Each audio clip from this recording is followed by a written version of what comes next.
Good morning friends. आज हम बात करेंगे कवि गजानन माधव मुक्तिबोध की जो भोर गलती नामक कविता है उसके दूसरे भाग के बारे में। तो चलिए शुरू करते हैं। सब खामोश, मनसबदार, शायर और सूफी, अल गजाली, इब्न सुन्ना, अल बरूनी, आलिम व फाजिल, सिपाह सालार, सब सरदार हैं खामोश। नामंजूर उसको जिंदगी की शर्म किसी शर्त ना मंजूर। हठिनकार का सिरतान खुद मुख्तार, कोई सोचता उस वक्त छाए जा रहे हैं सल्तनत पर घने साए स्याह। सुल्तानी जिरा बख्तर पहन बना है सिर्फ मिट्टी का, वो रेत का सा ढेर शहंशाह। शाही दाग का अब सिर्फ सन्नाटा, लेकिन ना जमाना सांप का काटा। भूल आलमगीर मेरी आपकी कमजोरियों के स्याह। लोहे का जिरा बख्तर पहन खूंखार, हाँ खूंखार आली जाह। जो आंखें सच्चाई की निकाले डालता, सब बस्तियां दिल की उजाड़े डालता। करता हमें वह घेर बेबुनियाद बेसिर पैर, हम सब कैद हैं उसके चमकते ताम झाम में शाही मुकाम में। तो फ्रेंड्स चलिए अब हम मुक्तिबोध की जो भूलगति कविता है यह उसका दूसरा पार्ट है, उसके बारे में बात करेंगे। सबसे पहले हम आप लोगों को एक जानकारी दे दें कि इसके पहले हम लोगों ने मुक्तिबोध की जो भूलगति कविता है उसके पहले पार्ट के बारे में बात किया था। उसमें हम लोगों ने देखा था कि जो समाज के सभी लोग थे वे सिर झुकाकर खड़े थे और भ्रष्टाचार और अनैतिकता रूपी शासक और ईमान के बीच आंखों ही आंखों में संवाद जारी था। तो चलिए उसके आगे देखते हैं। कवि कहता है कि गलती ने ईमान को कैद कर लिया है।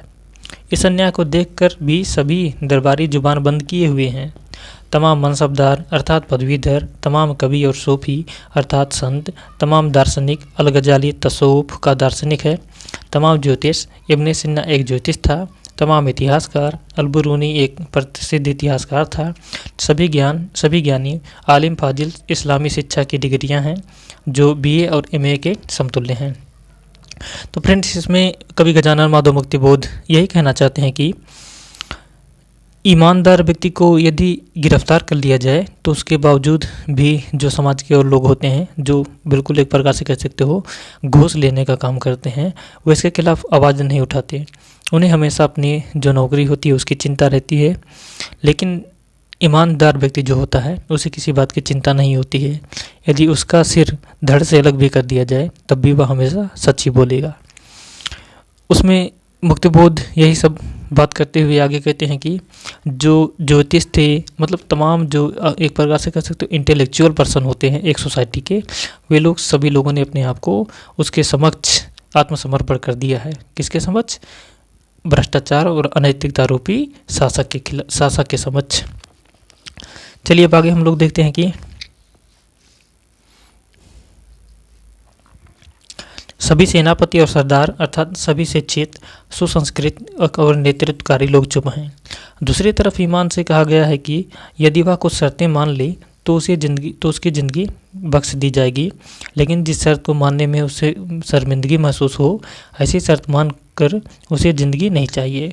मैं पहले बता चुका हूँ कि जो ईमान है उसे मृत्यु मंजूर है, लेकिन जो वो शर्त बनवा रहे हैं वो उसको बिल्कुल मानने को तैयार नहीं है, क्योंकि वह बिल्कुल उसके आत्मसम्मान के खिलाफ है। और जो ईमानदार व्यक्ति होता है वह हमेशा अपने आत्मसम्मान के विरुद्ध कोई भी बातें नहीं सुनना चाहता है। हम आगे देखते हैं कि वह समर्पण करके शर्मनाक जीवन नहीं बिताना चाहता। वह हठपूर्वक इनकार कर सिर ताने खड़ा हुआ है। वह तो अपनी ही शर्तों पर जीवन बिताएगा और वह अपना निर्णायक स्वयं है। जो ईमानदार व्यक्ति होता है वह अपने जीवन का स्वयं निर्णायक होता है, जबकि जो एक प्रकार से कह सकते हो जो दूसरों पर निर्भर होते हैं वे अपने जीवन का निर्धारण नहीं कर सकते हैं। वे हमेशा किसी न किसी छोटे से छोटे काम के लिए जिस पर वो निर्भर होते हैं उससे सहायता लेने पहुंच जाएंगे। आगे मुक्तिबोध कहते हैं कि इस समुचे दृश्य को देखकर कोई सोच ही सकता है कि इस बादशाह के दिन अब गिने चुने हैं। इस पर मौत के काले बादल छाए चले जा रहे हैं। जो रक्षा कवच लोहे का बना हुआ दिख रहा है वह दरअसल मिट्टी का है, और जो बादशाह है उसमें भी अब पुरानी अकड़ नहीं है। वह अब तो रेत का भुरभुरा हो गया है। तो फ्रेंड्स इसमें मुक्तिबोध ही बताना चाहते हैं कि दरअसल जो भ्रष्टाचार और अनैतिकता की वास्तविकता होती है वह बहुत लंबे समय तक नहीं चलने वाली होती है, वह बिल्कुल छोटे समय के लिए होती है। या जो व्यक्ति ईमानदार होता है, ईमानदारी से काम करता है, वह बहुत लंबे समय तक चलता है। मुक्ति बुद्ध ये बताना चाहते हैं कि जो उसका कवच था, जिससे उसने अपने आप को सुरक्षित कर लिया था, वह लोहे का नहीं था, वह मिट्टी का था। और जो बादशाह था उसमें भी अब पुरानी जैसी अकड़ नहीं रह गई थी, वह भी अब धीरे धीरे मतलब आप लोग कह सकते हो सरेंडर की तरफ जा रहा था। तथा पहले की जो बादशाही धाक थी उसमें अब कोई दम नहीं रहा, वह अब सन्नाटे की तरह खोखली हो गया है। यानी कि जो बादशाह था वह मतलब बिल्कुल अब ऐसा हो गया था जैसे लग रहा था अब उसके अंदर कोई ताकत ही नहीं बची हो, और वह लगातार अपने कह सकते हो अंत की तरफ जा रहा था। तो फ्रेंड्स आगे मुक्ति बोध कहते हैं कि लेकिन इस सोच के खिलाफ सावधान करते हुए कवि कहता है कि सांप कितना भी मरियल दिखे, उसके काटने से जहर चढ़ेगा ही चढ़ेगा, और चूंकि लोग यह बात जानते हैं इसलिए उससे आतंकित भी हैं। फ्रेंड्स यदि सांप हो, यदि मतलब बिल्कुल वह ऐसे लग रहा हो कि बिल्कुल मर गया हो, लेकिन फिर भी उसमें यदि वह काट ले तो उससे बिल्कुल व्यक्ति की मृत्यु हो सकती है, और इसका जो विष है उसके चढ़ने की संभावना होती है। आगे फ्रेंड्स मुक्तिबोध कहते हैं कि यहाँ कवि संकेत से सामंती व्यवस्था के बारे में बता रहा है। सन 1952 के जमींदारी उन्मूलन अधिनियम के बाद ऐसा लगने लगा था कि पुराने जमींदारों का फन कुचल दिया गया है, उनके विस्तंत उखाड़ लिए गए हैं। लेकिन इसी असावधानी का विरोध करते हुए कवि कहता है कि नहीं, अब भी उसमें पर्याप्त मारक क्षमता बची हुई है। फ्रेंड्स कोई भी व्यक्ति हो, यदि उसका फन कुचल भी दिया जाए, मतलब उसको बिल्कुल जो उसकी शक्ति है उसकी छीन ली जाए, लेकिन फिर भी यदि वह भ्रष्टाचार और अनैतिकता जैसी हरकतों को फैलाना चाहता है, उसमें वो साहस होती है कि वह उसको पुनः अपने जो उसकी शक्ति होती है उसको पुनः वह उत्पन्न कर सकता है। आगे मुक्तिबोध कहते हैं कि यह भूल रूपी बादशाह अब भी ताकतवर है, तो इसका कारण यह है कि ये हमारी आपकी कमजोरियों से अपनी ताकत प्राप्त करता है।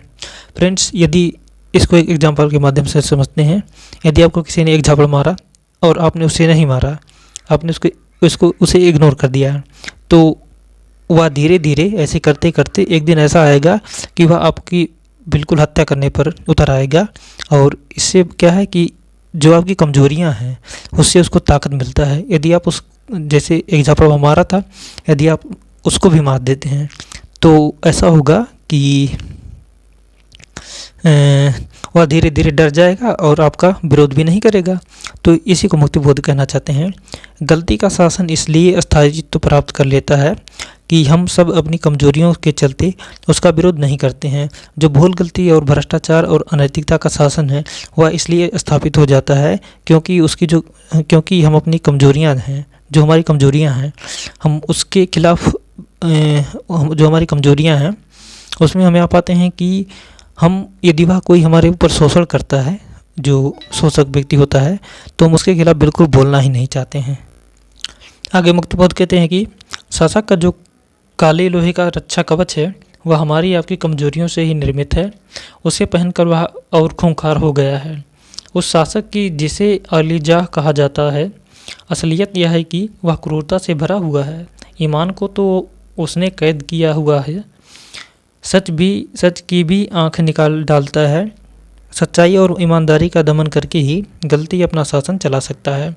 फ्रेंड्स यदि कोई भी व्यक्ति हो, यदि वह आगे बढ़ना चाहता है तो उससे जो निम्न होता है वह उसका शोषण करता है। ये चीज़ आप लोग जब इकोनॉमिक्स पढ़ेंगे, इकोनॉमिक्स में एक थ्योरी है मर्केंटलिस्ट थ्योरी।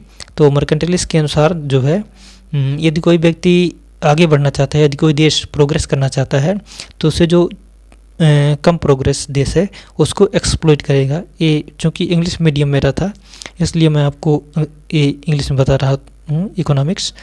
और इकोनॉमिक्स चूँकि इंग्लिश मीडियम में पढ़ने की सब्जेक्ट ही होती है, लेकिन फिर भी जो अच्छी चीज़ें होती हैं उसको हमें सीख लेनी चाहिए। तो कोई भी country, if a country want to establish its authority and want to progress in the life, then he it should exploit another country which is lower in comparison in that country. तो friends यही है। और मुक्तिबोध आगे कहते हैं कि जितनी भी कोमल भावनाएं हैं, दिल की बस्तियां, उन सब को वह खत्म कर देता है, तभी क्रूरता का वैधता प्राप्त होता है। इस तरह हमारे चारों तरफ से वह हमें हमारी चेतना को घेर लेता है। हमारे पाँव के नीचे कोई ठोस आधार नहीं रह जाता। हम बेसिर पैर के हो जाते हैं, ना सोच पाते हैं ना चल पाते हैं। फ्रेंड्स, मुक्तिबोध यही बताना चाहते हैं कि जो भ्रष्टाचार और अनैतिकता रूपी शासक है वह हमसे इतनी मतलब हमारी सभी जो जिससे हमें ताकत मिलता है उन सभी चीज़ों को कमज़ोर कर देता है, जिससे हम बिना सिर और बिना पैर के हो जाते हैं। इसका मतलब है कि हम पूरी तरह से हार जाते हैं, और जब हार जाते हैं तो हमें सर्वहारा पर कहा जाता है इसी कारण। यानी कि जो सर्वहारा मतलब जो सभी वर्ग से हार जाए, जो सभी तरफ से हार जाए, उसे सर्वहारा कहते हैं। आगे मुक्तिबोध बताना चाहते हैं कि उसका जो सरकारी तामझाम है, पद प्रतिष्ठा के जो तमाम अवसर हैं, उन्हीं के लालच में उसके गुलाम होकर रह जाते हैं। बुद्धिजीवियों की बुद्धि को खरीद कर वह अपना नौकर बना लेता है और उसकी क्रूरता के विरुद्ध कुछ नहीं बोल पाते हैं। जो फ्रेंड्स समाज में इंटेलेक्चुअल सोसाइटी होती है वह भ्रष्टाचार और अनैतिकता का शिकार होता है और उनको नौकरी के रूप में रख लेता है, जिससे भी उसके खिलाफ बिल्कुल विरोध नहीं कर सकते हैं। तो फ्रेंड्स, ये तो रही मुक्तिबोध की जो भूल गलती कविता है उसका दूसरा भाग। इसके बाद आएगा तीसरा भाग। तीसरे भाग में हम मुक्तिबोध की कविता जो है यानी भूल गलती उसको समाप्त कर देंगे। मिलते हैं नेक्स्ट वीडियो में, बने रहिए। धन्यवाद।